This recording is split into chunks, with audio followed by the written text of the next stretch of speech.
tukaambiwa tulale humo kuanzia saa 12 ya jioni mpaka kesho asubuhi, kwamba tutaamka tunaona, lakini hakuna aliyeweza kuona.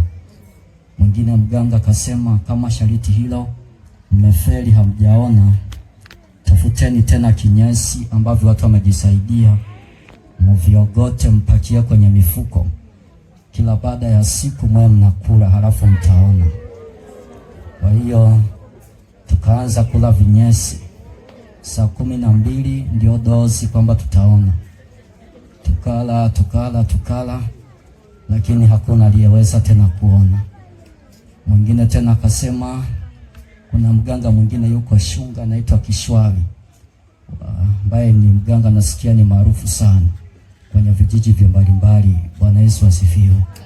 Tukaenda naye huko tena, akatuambia kwamba atafutiwe mtu mwenye kilo, alafu viweke vino vile vya kutwangia, sijui mihogo sijui na kadhalika, kwamba vitu awepo mtu mnene akalie chini, alafu wae wanachanja na wembe kichwani mpaka miguuni, kwamba tutaamka kesho yake tunaona, lakini hakuna aliyeweza kuona. Kwa hiyo tumetembea kwa waganga wengi tukitafuta macho ili tuone, lakini hakuna aliyeweza kuona.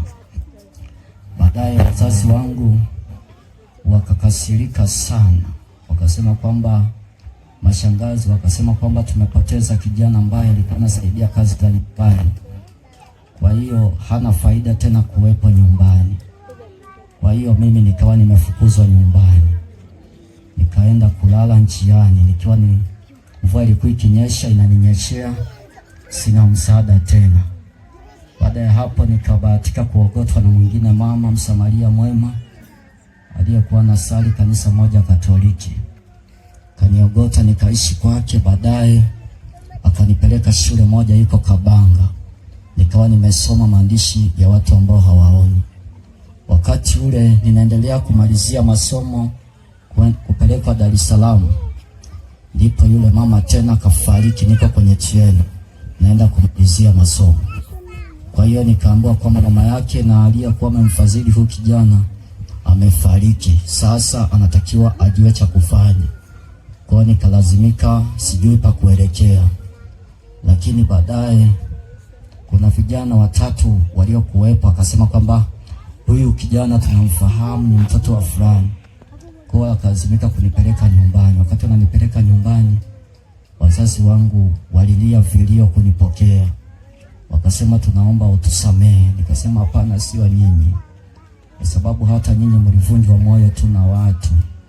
Bwana Yesu asifiwe. Kwa hiyo unapokuwa na mtoto yeyote mwenye changamoto, hebu mtunze tu kama mtoto wako. Bwana Yesu asifiwe. Msiwanyanyapae watoto wenu, hata kama anaishi kwenye mazingira magumu, mumtunze tu. Asifiwe. Baadaye nikawa nimeokoka, nikampokea tena Yesu. Amen. Asante. Na story nyingi, lakini naomba niende kuimba wimbo wa vitendo. Bwana Yesu asifiwe. Nataka kuimba wimbo wa vitendo, kwamba mahali ambapo nimetoka. Bwana Yesu asifiwe. Asante. Mpe maiki kijana mwenzangu hapo, mpe kama ili tuzungumze naye machache, ili niende nikaimbe. Asante. Naomba unisaidie msaada wako ndugu yangu. Angalia, mimi sioni, nilikuwa naona awali, lakini macho yangu yamepofuka sasa, wala siwezi kuwaona hata watu, na siwezi kujua watu hata wakoje. Unamsikiaje ndugu yangu? Simuelewi. Rudia tena Kiswahili chote sikuelewi. Naomba nisaidie msaada wako.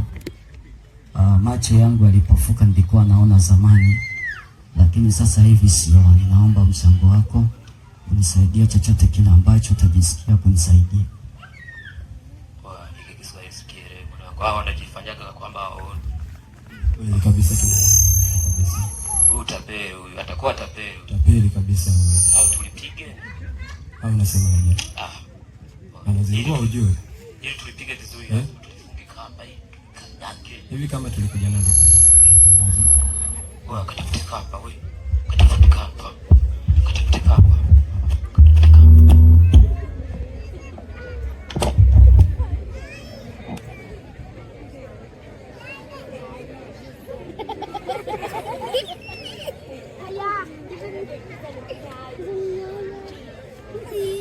Wewe yani nitakunguta hapo toka.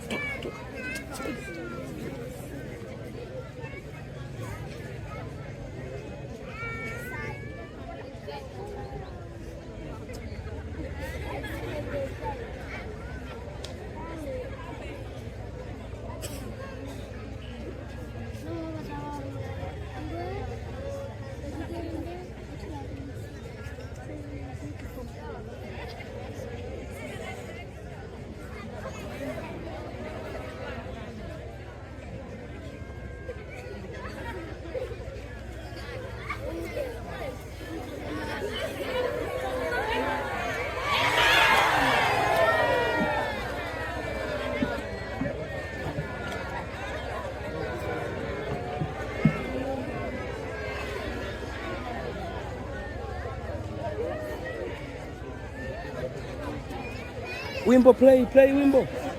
Play wimbo play.